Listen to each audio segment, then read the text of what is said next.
Salut à toi, j'espère que tu as la forme parce que aujourd'hui, je vais te montrer comment tu peux suivre l'intégralité de ton portefeuille crypto sur une application gratuitement. Alors cette application, c'est Waltio et non tu ne rêves pas, ils ont une nouvelle fonctionnalité de suivi de portefeuille. Alors au passage, ils ont aussi maintenant une application mobile qui pourra être utile si tu souhaites utiliser cette nouvelle fonctionnalité et ils en ont également une nouvelle qui permet d'optimiser ses frais, mais on va pas parler de cette dernière option parce que je l'ai pas vraiment testé et ça peut être le propos d'une prochaine vidéo. Alors du coup, sans plus tarder, on va passer derrière mon écran, je vais te montrer cette nouvelle fonctionnalité et comment ça marche, tu verras, c'est pas très compliqué. Donc on se retrouve du coup derrière mon écran. Alors pour les personnes qui ne connaissent pas du tout Waltio, je précise qu'il faut se créer un compte forcément. Au début, on va nous demander de renseigner à notre résidence, à notre pays de résidence, etc. Et ce qu'il faut faire, du coup, après, on va nous demander directement de connecter soit des comptes d'exchange, soit des portefeuilles, etc. En fait, c'est vraiment pas compliqué, je te montre comment faire et après, comme ça, tu pourras importer tous tes comptes et suivre ton portefeuille. Donc, imaginons par exemple que j'ai un wallet Ethereum. Donc là, ce que je vais faire, c'est que je vais juste taper Ethereum et je vais cliquer dessus. Je vais pouvoir cliquer sur soit connecter mon wallet directement, mais sinon je peux juste rentrer l'adresse, je vais cliquer sur connecter mon API et je rentre l'adresse, tu vois, ça c'est vraiment pas très compliqué. Je clique sur importer et ensuite ça va détecter les portefeuilles qui y sont associés, parce que oui, dès qu'on est sur un portefeuille EVM compatible, voilà, on a maintenant la même adresse qui est utilisée potentiellement sur Base, Ronin, etc. Donc là, j'ai pris un compte qui était utilisé sur plein d'adresses, qui utilisait plein de réseaux plutôt, et je vais tous les importer, comme ça tu verras comment ça fonctionne. Donc tu vois, c'est pas compliqué, et après il va falloir faire ça pour tous les wallets qu'on a. Alors maintenant, la question qu'on peut se poser, c'est comment est-ce que ça se passe pour les comptes d'exchange. Là aussi, c'est pas très compliqué. Donc là, on a le portefeuille, c'est en train de charger, mais ce qu'on va faire, c'est que on va aller dans la partie ajouter encore un compte. Donc ce qu'on va faire, cette fois-ci, par exemple, imaginons que je veux ajouter un compte d'exchange. Donc j'ai par exemple Binance, mais si j'en avais un autre, je pourrais rentrer le nom ici. Donc je choisis Binance. Je vais soit importer un fichier, donc là c'est un fichier de transaction, c'est-à-dire qu'il va falloir l'actualiser à chaque fois, donc c'est pas pratique. Moi je t'invite à faire connecter mon API, et là ça fonctionne pas pareil. Bah oui, on n'a pas vraiment de wallet d'exchange parce qu'ils appartiennent à l'exchange, ils sont gérés par l'exchange, donc c'est pas vraiment à nous. Nous, ce qu'on va faire par contre, c'est connecter une API. Et l'API, qu'est-ce que c'est? C'est un tunnel d'information qu'on va créer entre notre plateforme et Waltio. Et dans ce tunnel d'information, on va faire circuler du coup les informations qu'on souhaite. Et c'est uniquement un droit de lecture qu'on va donner aux exchanges. Donc c'est vraiment pas compliqué. Si tu ne sais pas comment faire, à chaque fois tu as une petite fenêtre ici qui va pouvoir t'expliquer. Là en l'occurrence, je vais pouvoir après chercher une réponse ici. Sinon je clique ici sur voir le tutoriel. C'est la même chose. Ça va m'être présenté ici. Donc voilà. À ce niveau-là, c'est pas très compliqué. Maintenant, moi je vais pas le faire parce que j'ai déjà fait une vidéo complète sur Waltio, sur l'importation des comptes, etc. Je t'invite à aller la voir. Et de toute façon, je reparlerai de Waltio dans une future vidéo parce qu'on va reparler de fiscalité vu qu'on approche à grands pas de la période fiscale.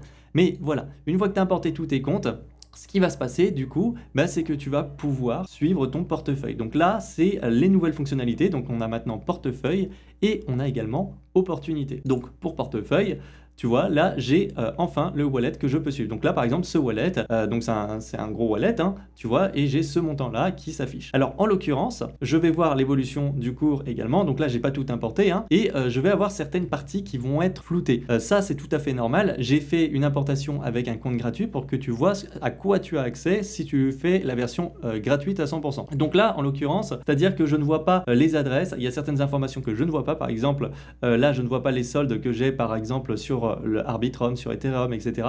Et j'ai certains onglets, tu vois, ils sont verrouillés. Par contre, au niveau des formules, comment est-ce que ça se passe si tu veux la version payante? Sache que si tu utilises Waltio de base pour faire tes déclarations fiscales et que tu payes, tu auras forcément accès à tout ça. Donc, en l'occurrence, pour petit rappel, comment est-ce que ça se passe?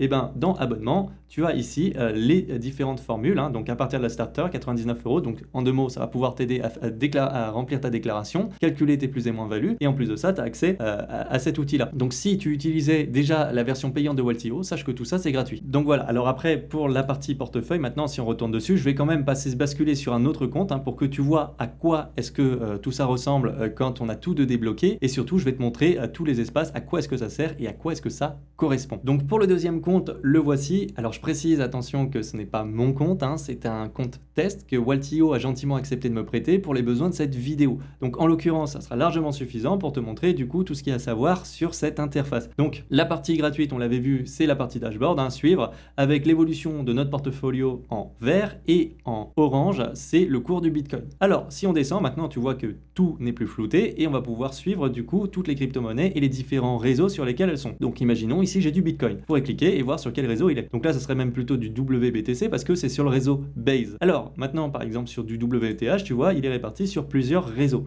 Et c'est comme ça que ça fonctionne. C'est pas plus compliqué, c'est assez précis. Alors maintenant, si je veux aller voir les plateformes, c'est pareil. Donc les plateformes, ça comprend les plateformes centralisées, mais quand on parle de plateformes sur Waltio, ça peut également être des blockchains, hein, comme par exemple Base, le réseau de un layer 2 d'Ethereum. Et donc du coup, je vais pouvoir regarder tout ce que j'ai dessus. Donc voilà, alors ensuite je vais avoir la partie protocole qui était bloquée sur la partie gratuite. Donc là c'est pour voir sur quel protocole je suis. Donc par exemple sur ce compte là tu vois qu'il y a une partie quand même qui est assez importante sur AAVE. Alors ensuite je vais pouvoir également voir ce qu'il y a sur chaque protocole, hein, et comment ça fonctionne. Et là je vois par exemple que j'ai un crédit de 42 000 USDT sur AAVE. Et enfin je vais avoir les dettes, et dans les dettes, hein, tu vois, je retrouve d'ailleurs cette créance, hein, sur le protocole AAVE.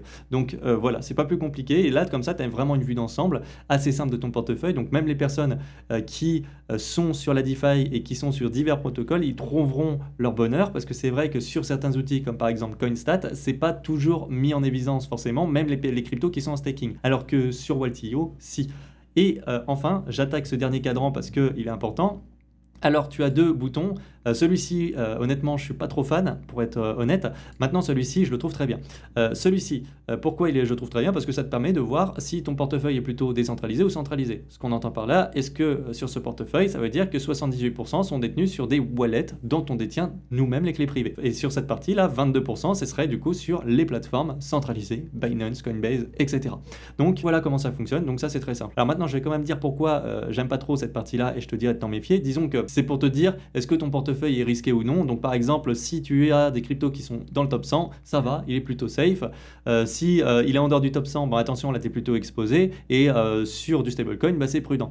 Maintenant voilà, le risque ne se calcule pas vraiment comme ça peut être un indicateur à la limite, mais plutôt général, hein, vraiment très général, parce que pour le coup ça va pas te dire par exemple si tu achètes une crypto-monnaie qui vient juste de rentrer dans le top 100, donc on va te dire ok c'est plutôt safe dans ce cas là dans ton portefeuille, mais si cette crypto elle a jamais corrigé et elle vient de rentrer dans le top 100 et qu'elle a fait, j'en sais rien, un fois 10 000 par exemple, et ben si elle a jamais corrigé, tu te doutes bien que tu es sur un niveau de risque qui est très important. Et là en l'occurrence, bah ça serait pas pris en compte. Donc voilà, il y a plein d'exemples comme ça. C'est pareil, les stablecoins, il y a différents niveaux de risque, hein. Un stablecoin algorithmique peut être plus risqué qu'un stablecoin centralisé, hein. On l'a vu par exemple avec l'UST. Donc voilà, il y a différentes façons d'appréhender le risque, et c'est pour ça que je te dirais que cette partie, méfie-toi-en quand même. Ça veut pas tout dire. Maintenant, ça peut quand même être un indicateur, hein, si tu veux avoir une vision plus générale. Mais attention quand même. Donc voilà pour la présentation de cette petite interface de suivi de portefeuille de Waltio. Alors après, maintenant, tu peux aussi utiliser l'application qu'ils ont développée, hein. Alors elle n'est pas encore disponible de mémoire au moment où je tourne cette vidéo sur iOS. Par contre, sur Android,